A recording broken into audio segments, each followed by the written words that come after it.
आज पूरे देश में जो किसानों द्वारा दिल्ली में जो विरोध प्रदर्शन चल रहा है, पूरे देश में जो चल रहा है, उसमें जब माननीय बहन जी बहुजन समाज पार्टी की राष्ट्रीय अध्यक्ष ने, वैसे तो जब ये बिल सदन में लाया गया तभी से माननीय बहन जी ने इनका विरोध करने के साथ साथ सदन में भी अपने माननीय सांसदों द्वारा भी उनका विरोध करने का काम किया और सरकार को बार बार बताया कि आप जब किसान की बात करते हैं, किसान की आय दुगना करने की बात करते हैं, लेकिन इस बिल के माध्यम से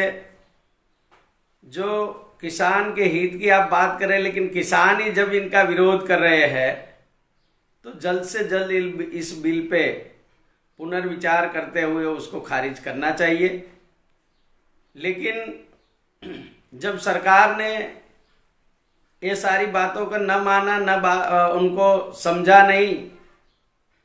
तब पूरे देश में किसान आक्रोशित हुए, आंदोलित हुए। खास करके पंजाब, हरियाणा, उत्तर प्रदेश के साथ साथ देश के पूरे सभी राज्यों से किसान आंदोलित हुए और दिल्ली की और जब आना शुरू किया तो किसानों को जिस तरह से जहां भी रोका जाए वो रोकने का सरकार ने पूरा बर्बरता पूर्वक प्रयास किया।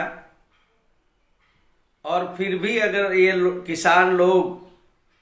हमारे किसान, जिस तरह से दिल्ली की सड़कों पे, दिल्ली की सरहदों पे उनको रोक दिया गया, वहां भी पुलिस बल का प्रयोग किया गया और किसानों ने जब सरकार के साथ 5 दौर की बैठक हुई, किसान संगठन के मुखियाओं ने जब बैठक की 5 दौर की, फिर भी किसानों ने अपना रवैया साफ किया, लेकिन सरकार को पता है कि अगर इनकी बात मान ली जाए, अगर किसानों के हित की बात अगर मान ली जाए, तो जो मूढ़ीवादी, जो उद्योगपति लोग, जो इनके चहीते लोग हैं, उनको फिर फायदा कैसे पहुंचाया जाएगा। इसलिए सरकार ने जब किसानों की बात की, ये तीनों बिल जो किसान विरोधी बिल है उसको हटाने की मांग पर डटे रहे, तो सरकार उनकी बात मानने के लिए तैयार नहीं हुई। तो किसान संगठनों ने जब 8 दिसंबर को जो भारत बंद का ऐलान किया है, जो घोषणा की है, और उसमें हमारे राष्ट्रीय अध्यक्ष बहन कुमारी मायावती जी ने जिस तरह से इस बिल में पहले से ही विरोध किया हुआ था, वो आज इस किसान संगठनों का भारत बंद के जो ऐलान है उसका भी समर्थन करते हुए माननीय बहन जी ने आज भी इस देश के गरीब और मजदूर और किसान के हित में आज इनके साथ खड़ी है। तो मैं इस गुजरात के और सारे किसानों को और मजदूरों को बताना चाहता हूं कि जिस तरह से पहले ये सरकार द्वारा अलग अलग योजना के नाम पे, या तो अलग अलग जिस तरह से ये नोटबंदी लाए, उसमें भी नोटबंदी के बहाने उन्होंने कहा था काला धन खत्म हो जाए, लेकिन नोटबंदी करने के बावजूद भी काला धन तो खत्म नहीं हुआ, लेकिन उनके चहीते मूढ़ीवादी लोगों के धन को सफेद करने का काम हुआ। उसी प्रकार अभी ये सरकार बता रही है कि इस बिल के माध्यम से हम किसानों की आय की बढ़ोतरी हो इसलिए काम कर रहे हैं, लेकिन किसानों के लिए जब कहा जाता है कि ये कहीं भी अपनी फसल बेच पाएंगे, बताया तो ऐसा जा रहा है कि किसान अपनी फसल कहीं भी बेच पाएगा, लेकिन जो किसान जिनके पास 2 एकड़ भूमि है, 1 एकड़ है, जो पूरे भारत में जो छोटे किसान है, जो मध्यम वर्ग के है, वो सारे किसान अपनी 2 एकड़ की फसल कहाँ वो बेचने जाने वाले हैं। लेकिन उसी बात की आड़ में ये अपने कॉरपोरेट घरानों को पूरी तरह से पूरे भारत से माल उठाने के लिए किसानों की जो उपज है उसको उठा के काला बाजारी संग्रहखोरी कर सके, इसके लिए ये बिल में जैसे पहले प्रावधान था, पहले कानून था ही कि कोई भी व्यापारी, कोई भी मूढ़ीवादी अगर वो कोई भी चाहे धान खरीदता है, चाहे अनाज खरीदता है, 100 टन से ज्यादा वो अपने पास नहीं रख सकता था। लेकिन इस बिल के माध्यम से उन्होंने इसको खुली छूट दे रखी है कि चाहे कितना भी खरीदना चाहे, चाहे कितना भी वो अपना संग्रह करना चाहे तो वो कर सकते हैं। खुली छूट दे रखी है। इसलिए जो मूढ़ीवादी लोग हैं, जो उद्योगपति लोग हैं, वो किसानों से, जैसे आपको पता होगा 5 रुपये में टमाटर बिकते हैं, 5 रुपये में प्याज बिकती है जब किसान के पास होती है, लेकिन जब मार्केट में आती है तो वही टमाटर, वही प्याज 50 और 100 को पार करके चले जाते हैं। उसी तरह अगर इस देश की सारी आय को अगर 2 या 4 लोग बड़े घराने जो सरकार के चहीते हैं अगर वही खरीदेंगे तो जिस तरह से पहले प्रावधान था न्यूनतम समर्थन मूल्य का कि किसान को उनकी उपज का जो भी न्यूनतम समर्थन मूल्य सरकार ने तय किया है उससे कम में तो कोई खरीद नहीं सकता था, लेकिन इस कानून के आने से ये न्यूनतम समर्थन मूल्य भी अब रद्द हो जाएगा और इससे जब बड़े बड़े मूढ़ीवादी घराने ये सब जब खरीदी में आएंगे तो ये अपने हिसाब से किसानों को जितना भी कम से कम दाम में किसान की उपज खरीदी जा सके वो खरीद करके जितना भी वो अपने गोडाउनों में, आपको ये भी पता होगा कि 100 एकड़ में कई इनके चहीते उद्योगपतियों की इस माल को संग्रह करने के लिए इनकी गोडाउन तैयार हो रही है। जैसे सरकार ने पहले रेल का खानगीकरण किया, कर्मचारियों को रेल का जो खानगीकरण किया, साथ साथ उन्होंने ट्रेन भी खानगी कंपनियों को दी है और उनके साथ पटरी भी खानगी बिछाई जा रही है। उस तरह से जिस तरह से कर्मचारियों को पहले परेशान किया गया, नोटबंदी से पूरे देश को परेशान किया गया, उसी तरह से आज अब पहले आदिवासी को देखा जाए, उनको अपने जल और जंगल और जमीन से वंचित करने का षड्यंत्र चलाया गया। गुजरात में भी ये चलाया गया है। साथ साथ अभी किसानों को भी, जैसे एक्ट ऑफ गॉड की बात करते हैं, बारिश ज्यादा आई तो भी किसान परेशान, बारिश कम आई तो भी किसान परेशान, मतलब कि बाढ़ आए या तो सूखा पड़े किसान परेशान। उसके साथ साथ जिस तरह से इस सरकार ने उनके साथ पाक बीमा की जो बात की थी, जो इंश्योरेंस की बात की थी, उनके किसानों से उनके इंश्योरेंस के पैसे तो वसूले जाते हैं,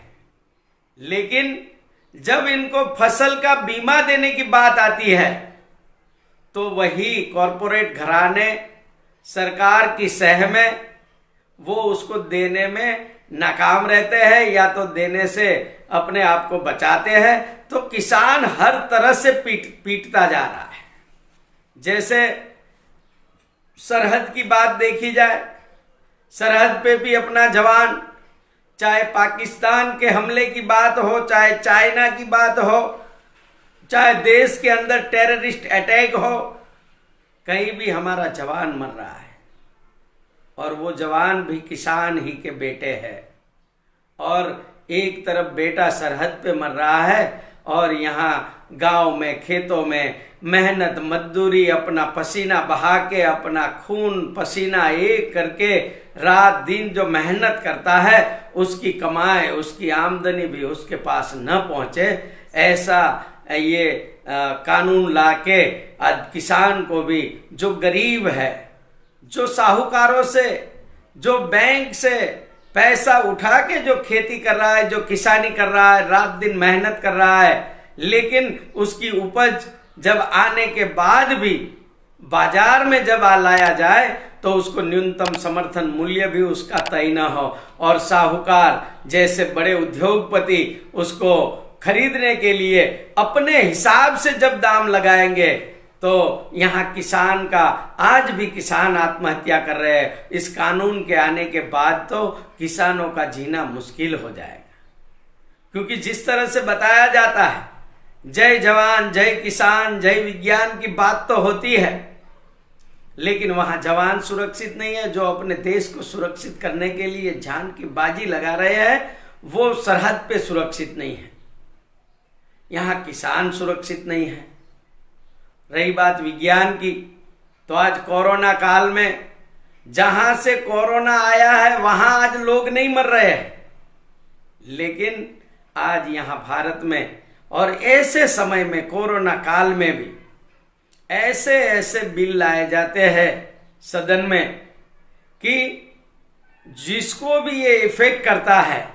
बड़े बड़े इस देश के बहुमत लोगों को, बहुजन लोगों को इफेक्ट करने के लिए ये जो बिल आते हैं, चाहे ये सीए हो, चाहे एनआरसी हो, चाहे ये कृषि के मामले में जो किसान विरोधी बिल हो, ताकि कोरोना की बात चलती रहे और कोरोना के नाम पे लोग रोड पे सड़क पे ना आए और वो अपने उद्योगपति साथियों को फायदा करने का काम कर सके। तो इस तरह से इस सरकार ने जो बिल लाए हैं उसको वापस लेना चाहिए और उसके लिए बहुजन समाज पार्टी और हमारी नेता बहन कुमारी मायावती जी ने भी इस कल के 8 तारीख के जो भारत बंद का जो ऐलान है उसको समर्थन किया हुआ है। इसलिए मैं सभी साथियों को ये भी कहना चाहता हूँ, गुजरात के सभी किसानों को कहना चाहता हूँ कि ये आने वाले समय में अगर आज इस आंदोलन में अगर हम लोग घर से बाहर नहीं निकलेंगे, अगर हम सरकार का सही समय पर विरोध नहीं करेंगे,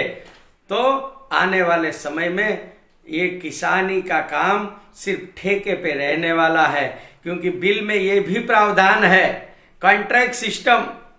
जैसे कोई भी बड़ा कितना भी पैसे वाला हो, कितना भी धनिक हो, वो जमीन नहीं खरीद सकता था, लेकिन अब ये जमीन को, ये किसान की खेती को कॉन्ट्रैक्ट पे लेगा और जितनी चाहे उतनी लेगा। और वही खेत में, जो खेत के आज आप मालिक हो, वही खेत में आपको कल से मजदूरी करनी पड़ेगी और आपको वहां क्या बोना है, क्या फसल लेनी है, कौन सी ब्रांड को बोना है, क्या करना है, वो आप तय नहीं करोगे। जो कंपनी ने आपकी जमीन को जो जिन्होंने लिया है कॉन्ट्रैक्ट पे, वो तय करेगा और किसान नहीं रह के एक मजदूर बन जाएगा। और आपको पता ही है इस देश में किसान की ऐसी खस्ता हालात है, तो समझ लो खेत मजदूर की क्या हालात है। तो आने वाले समय में अगर आप अपनी आने वाली पीढ़ी को, अपने बच्चों को किसी का गुलाम अगर बनाना चाहते हो और ये देश अगर 2 या 4 कंपनी के हाथ में देना चाहते हो, अगर चाहे बैंक हो, चाहे कॉरपोरेट हो, चाहे किसानी हो, अगर सब जगह ये 3 या 4 या 10 परिवार के हाथ में अगर इस देश को देना चाहते हो, तो आप अपने घर में हो बराबर है। लेकिन अगर चाहते हो कि इस देश में लोकशाही बची रहे, इस देश में किसान खुशहाल रहे, इस देश में छोटे व्यापारी अपना व्यापार करके अपने बच्चों को वो पढ़ाए और अच्छी शिक्षा देके इस देश को भी खुशहाल बनाए और सही में जय जवान जय किसान और जय विज्ञान का नारा बुलंद रहे और इस देश में लोकशाही जिंदा रहे, इसके लिए आप सभी किसानों को, सभी खेत मजदूरों को, सभी पढ़े लिखे लोगों को, सभी इस देश में जो लोकशाही, जो लोकतंत्र चाहने वाले लोगों को, अभी इस देश में जो किसानों ने जो आंदोलन छेड़ रखा है उस आंदोलन में हमें सहयोग करना चाहिए। और वही अगर हम लोग इसी तरह से सहयोग करेंगे तो सरकार चाहे कितनी भी तानाशाह हो, लेकिन अगर गरीब अगर बाहर निकलेगा तो इसको इसके सामने जरूर झुकना पड़ेगा। चाहे सरकार कितना भी तानाशाही रवैया अपना ले, लेकिन अगर लोग एक बार सड़क पे आ जाएंगे तो सरकार का झुकना तय है। इसलिए हम लोग मेहनतकश लोग हैं, मेहनतकश लोगों को संघर्ष करने से नहीं डरना चाहिए। और हम लोगों को कल जो हो रहे हैं 8 दिसंबर के इस बंद में जो माननीय बहन जी ने भी समर्थन दिया है, तो हम सभी लोगों को भी इस किसान के इस आंदोलन में, हम भी सब लोग किसान के बेटे हैं, हम लोग भी गांव में रहते हैं, हमें भी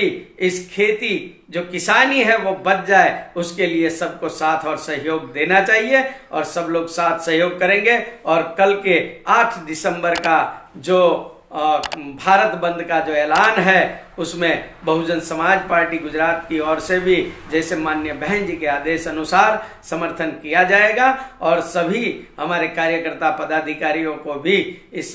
सूचित किया जाता है कि हम सब लोग भी किसान हैं और किसान के बेटे हैं, तो हमें भी उसमें माननीय बहन जी के आदेश को मानते हुए, और जैसे भी डॉक्टर बाबा साहब आम्बेडकर ने भी संविधान दिया उसमें भी उन्होंने किसान का और खेत मजदूर का, और बाबा साहब ने कहा था मेहनतकश लोगों को कभी अपनी जाति बिरादरी या तो लिंग या धर्म भेद में नहीं पड़ना चाहिए। उनको मेहनतकश लोगों को अपने हक की लड़ाई अपने हाथों से खुद को लड़नी चाहिए। और यही लड़ाई में हम सभी लोग एक साथ जुट के लड़ाई लड़ेंगे और सरकार को अपना फैसला बदलने के लिए मजबूर करेंगे। तो आप सभी लोग साथ में जुड़ेंगे इसी आशा के साथ। जय भीम, जय Bharat. For more updates, subscribe to our channel, click the show links and enjoy watching the videos.